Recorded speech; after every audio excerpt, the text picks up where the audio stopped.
another Iowa Barnstormer game day! Welcome to another game day preview, guys. As this week we have the Bismark Bucks in town to take on your Iowa Barnstormers. We're going to go back to last week's game because last week, excuse me, I just had lunch. Last week's game was frustrating to watch from beginning to end. I cannot stop these burps. So, last week we took on the Duke City Gladiators. Could not figure them out whatsoever. I wouldn't say completely not figure them out because that game did end up going to overtime. The first overtime of the season. And it just so happens to be the Iowa Barnstormers falling to the Duke City Gladiators by a final score of 63-55. That game, like I said, it was really frustrating to watch. Just to, it was back and forth all game. Duke City opening up the scoring First play from scrimmage, a 26-yard pass from Nate Davis, good buddy of my buddy Kirby, if you've seen him on the channel a few times. Nate Davis, he was the starting quarterback. He was a really good, really cool guy, I hear. He's really cool off the field. But on the field, the entire Duke City team is cocky as hell. Go watch the replay. It's on YouTube. This week's game against the Bismark Bucks will be on Stadium, and I will give you the information for that at the end of the video. So like I said, going through the scoring from last week's game, Nate Davis, 2 plays, 2 touchdown passes. Iowa's first drive couldn't get anywhere. They got stopped, and then the first play of this next drive that only lasted 24 seconds. Nate Davis hits Dello Davis to Davis for 41 yards, and that put Duke City basically in a commanding 14-0 lead. And I say commanding, and I say right now, and you'll understand why later. Iowa finally breaks through with a Connor Hollenbeck 17-yard pass from your quarterback, Daquan Neal. Criswell,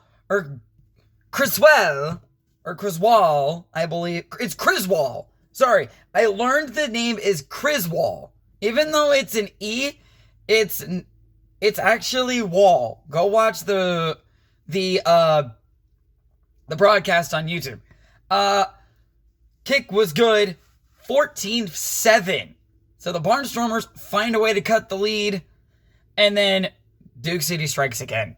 It's like, you can't keep you're not going to be able to keep Duke City out of the end zone this year. It doesn't look like it. Every play that Duke City scored was a touchdown. We're going to skip ahead because some of these were like a 5-yard run, 7-yard run.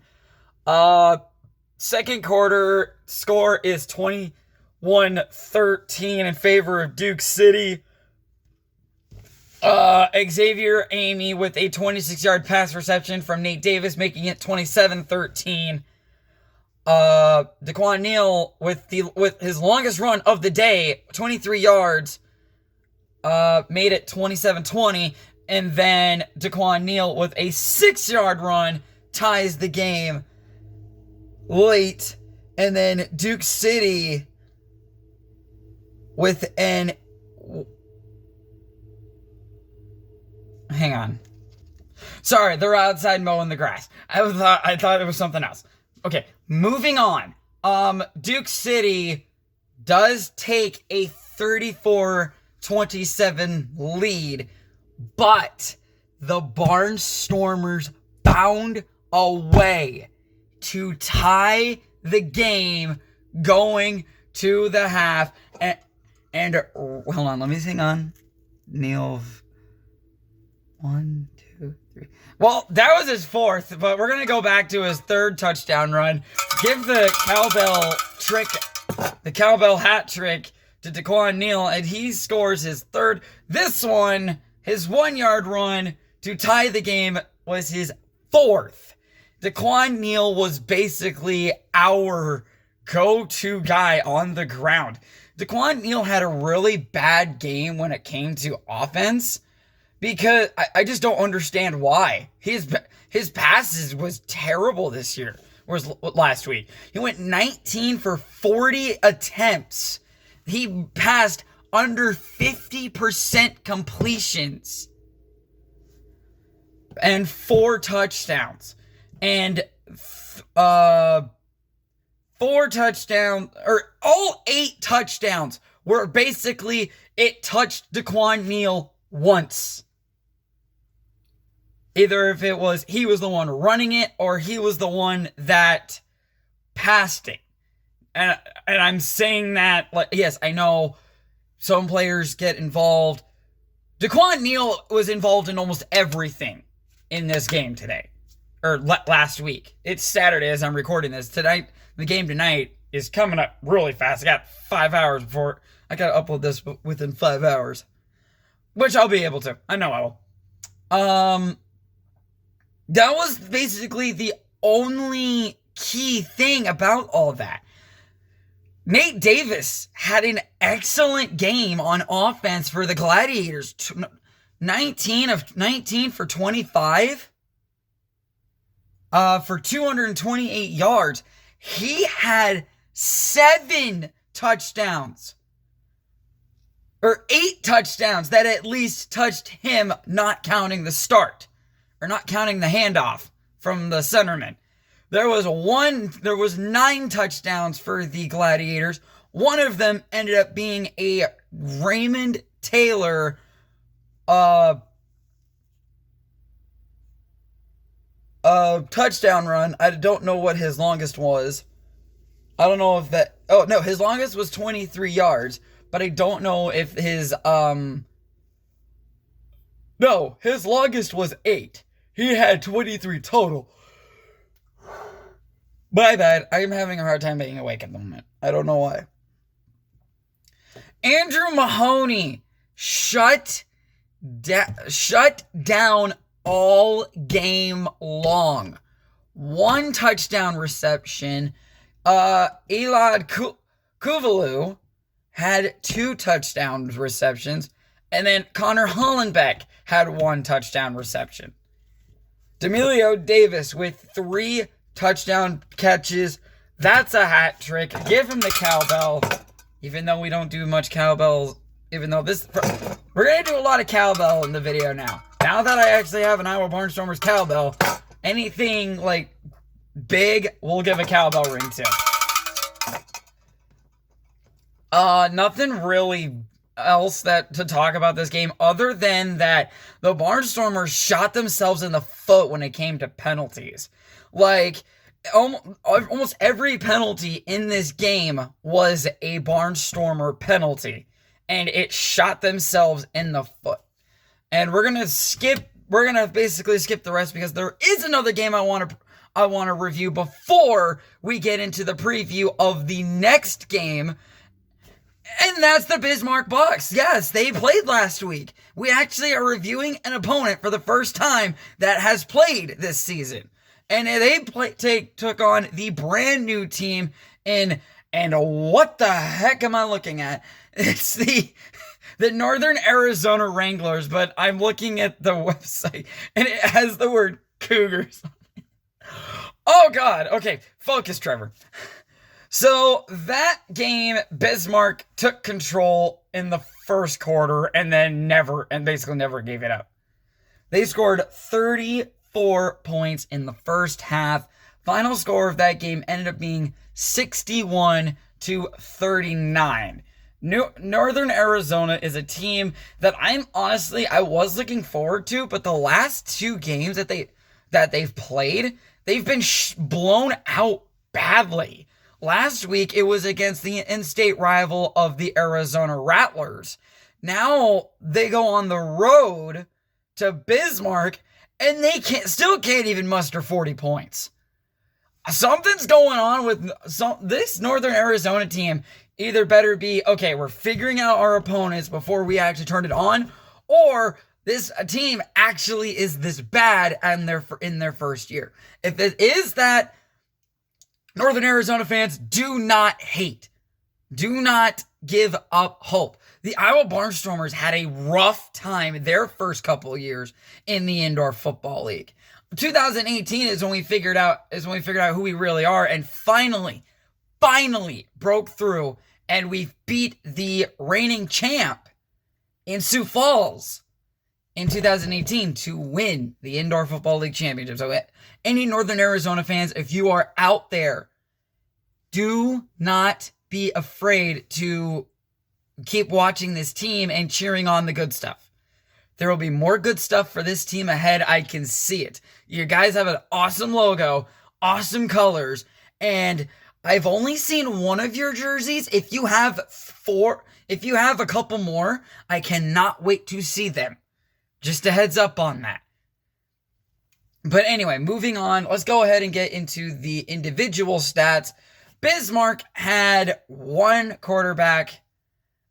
Northern Arizona used both of theirs, but their second one really didn't do much. I'm gonna completely pronounce this wrong, even though this is the quarterback that's tonight. Culetti, I believe. I believe. Culetti, Glenn Culetti, went 9 for 16 for 160 yards, 5 touchdowns, and did throw an interception. So maybe Iowa should keep an eye on that. Because Culetti, if the Barnstormers can get Culetti in a wrong spot, boom, there's our turnover. And I keep looking up, and I got a couple of videos I got to shoot looking up. Because I got, oh no, that's not, that's the one that I got to open. That's one else I got to open. All right, back to the preview, sorry. Or the review, sorry. Caden Walters is the starting quarterback for the Northern Arizona Wranglers. He had the game of the day. He had his best game so far all season.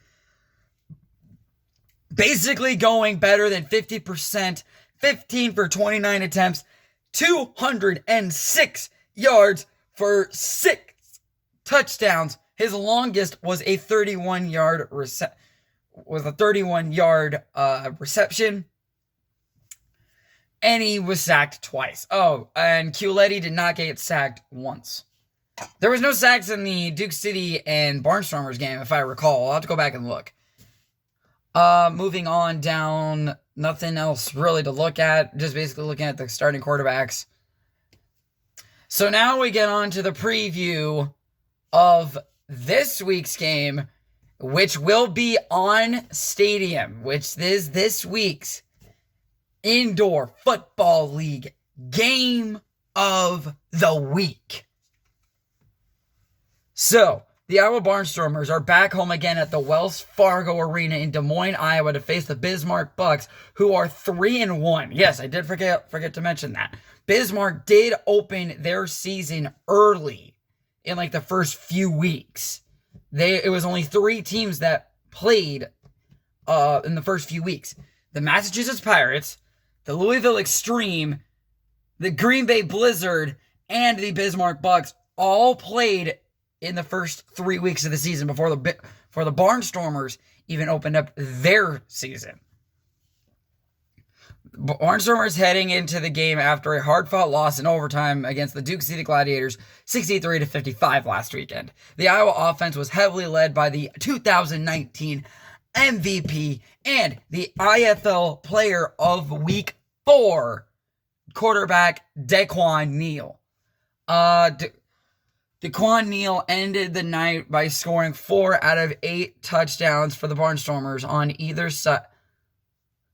4 out of 8. Technically, he scored all 8, in my opinion. It touched him before it reached the end zone. On the other side of the ball, the Barnstormers defensive lineman Kenton Barlett kept Iowa alive by blocking a field goal attempt by the Gladiators with 2 seconds left in the game, sending the game into overtime. And unfortunately, the Barnstormers were not able to respond, which means there's your win. Duke City went for 2, which was a gutsy call. Bismarck earned their 3rd win of the season over the Northern Arizona Wranglers, who are 0-2 last week. Bismarck came out fast by scoring 34 of their 61 points in half number 1. Bismarck did not let off the gas, continued scoring until ultimately putting them over the Wranglers 61-39. Now, that's going to do it for looking at stuff. Now we're going to take a look at what I've seen from the Bismarck Bucks in the past. Bismarck does have the chemistry. They can know, hey, there's a player open on the left side of the field. Okay, looks right, and then right as he's pumping, he looks just to see where he's at, and then he chucks that down the field. That's what this head coach for the Bismarck Bucks has trained this guy to do. He has that sixth sense to know where his quarterbacks are. Wow, his wide receivers are without even looking, which is dangerous. And also that defense that the Bismarck Bucks has. Oh boy, I'm not looking forward to this game at all. But the Iowa Barnstormers have figured out Bismarck in the past. What's to say that they don't figure him out this week? I don't know yet. I hope that they do figure them out, because that would be awesome to get our first win at the Well tonight. Barnstormers are on the road next week after this game to take on the Tucson Sugar Skulls Saturday, June 5th at the Tucson Convention Center. That game I will preview probably midweek if I can get to it. Because that actually is a very special game. This will be Dixie Wooden's first time against the Iowa Barnstormers since leaving in 2019.